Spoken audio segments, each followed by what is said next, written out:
Sino po naniniwala kahit ang lalim ng sugat na iniiwan sa isang tao ng pagiging single parent, sino po naniniwala merong espesyal na puwang sa puso ng Diyos ang isang single parent? Naniniwala po kayo doon? Yung mga taong iniwan, yung mga anak, yung mga asawang iniwan, meron itong espesyal na puwang sa puso ng Diyos. Pansinin natin. Ang sabi doon sa Psalm 68 verse 5, a father of the fatherless, a judge of the widows, is God in His holy habitation. Ang Diyos na tumatahan sa kanyang banal na templo, ang nangangalaga sa mga ulila at tagapagtanggol ng mga byuda. Ito pong mga ulila dito, pwedeng ulila sa buhay o sa buhay. Pwede rin namang mga byuda sa buhay. Yung bang hindi naman talaga sumakabilang buhay, sumakabilang bahay lang yung kanilang mga asawa. Alam niyo po, ito ang puso ng Diyos para sa kanila. Pansinin niyo si David, kinumpara niya yung bansang Israel sa isang anak na walang tatay.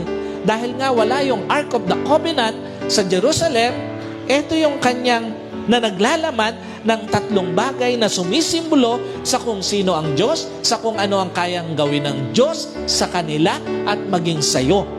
So, alam niyo po, ang tanong, ano ba talaga ang puso ng Diyos para doon sa mga fatherless, para doon sa mga single parent, para doon sa mga anak na iniwan ng isa sa kanilang mga magulang? Alam niyo po, sa nagkait ng pagtatanggol sa iyo, Diyos ang magiging tagapagtanggol mo.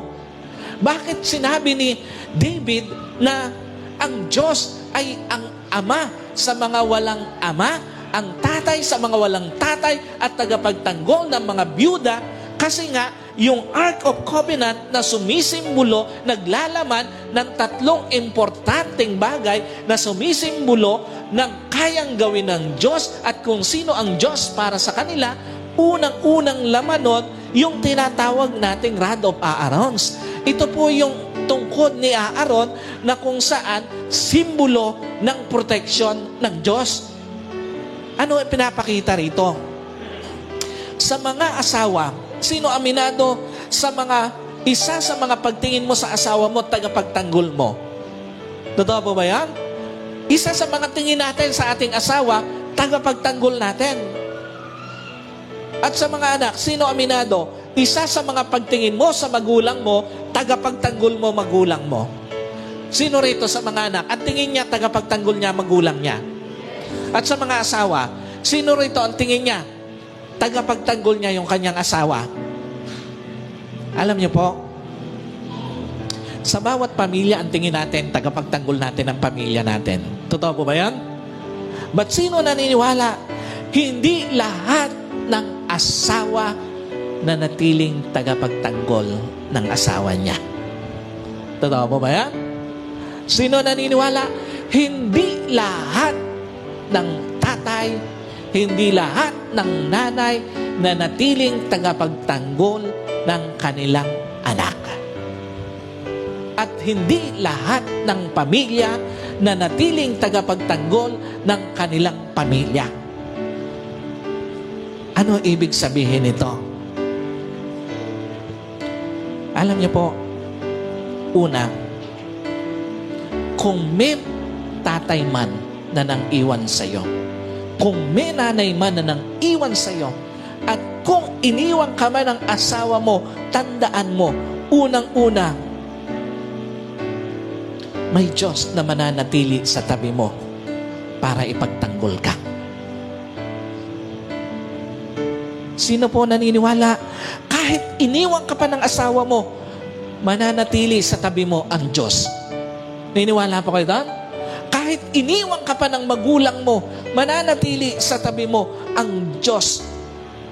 At kahit iniwan ka pa ng isa sa pamilya mo, mananatili sa tabi mo ang Diyos. Anong pinapakita nito? In the absence ng asawa mo, sa panahong may mang-aapi sa'yo, ipagtatanggol ka ng Diyos. In the absence of one of your parent, sa panahong may mang-aapi sa'yo, ipagtatanggol ka ng Diyos. In the absence ng asawa mo, sa panahong may gustong manakit sa'yo, Diyos ang magiging kanlungan mo. In the absence ng isa sa mga magulang mo, sa panahong may gustong manakit sa iyo, ang Diyos ang magiging kanlungan mo. And in the absence ng asawa mo, sa panahong hindi mo na kayang lumaban, ang Diyos ang lalaban para sa iyo. In the absence ng isa sa mga magulang mo, sa panahong hindi mo na kayang lumaban, Diyos ang lalaban para sa iyo.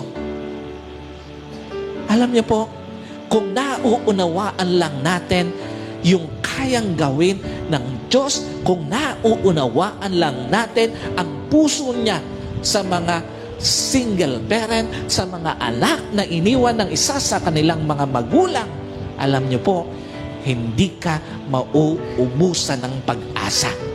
Kasi nga, sa kawalan ng presensya nila sa tabi mo, in their absence, sa panahong may laban ka, ang Diyos ang lalaban para sa iyo.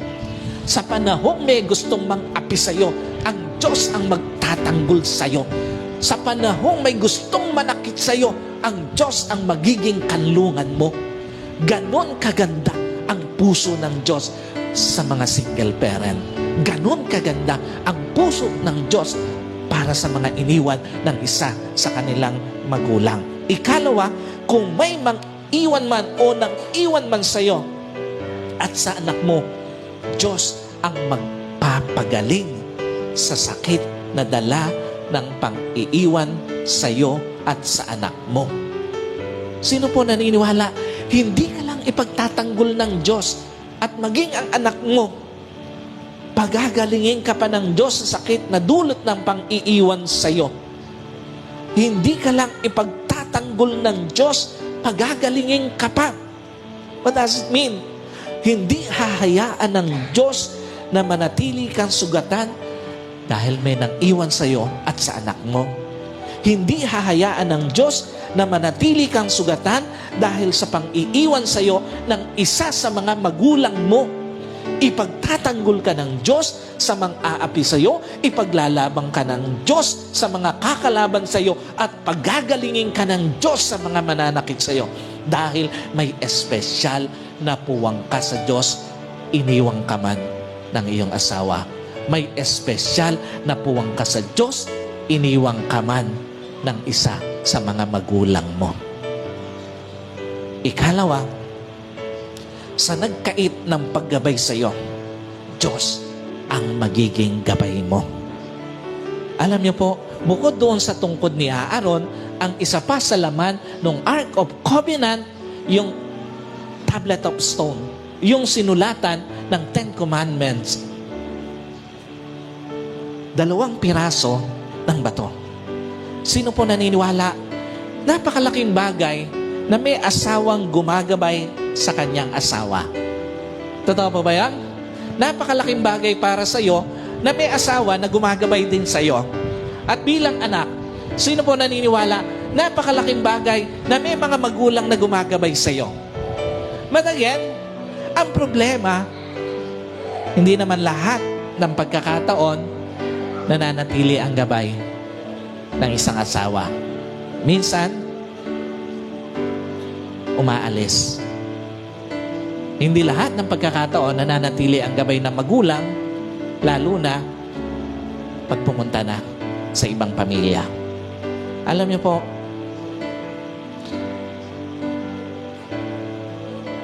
tandaan niyo po, kung hindi mo man nararanasan ito ngayon, kung iniwang ka man ng asawa mo at hindi ka na tinutulungang gabayan sa buhay, kung iniwang ka man ng anak, ng magulang mo at hindi ka na ginagabayan sa buhay, tandaan mo, unang-una, pagkaitan ka man ng gabay ng tao, hindi ka pagkakaitan ng gabay ng Diyos.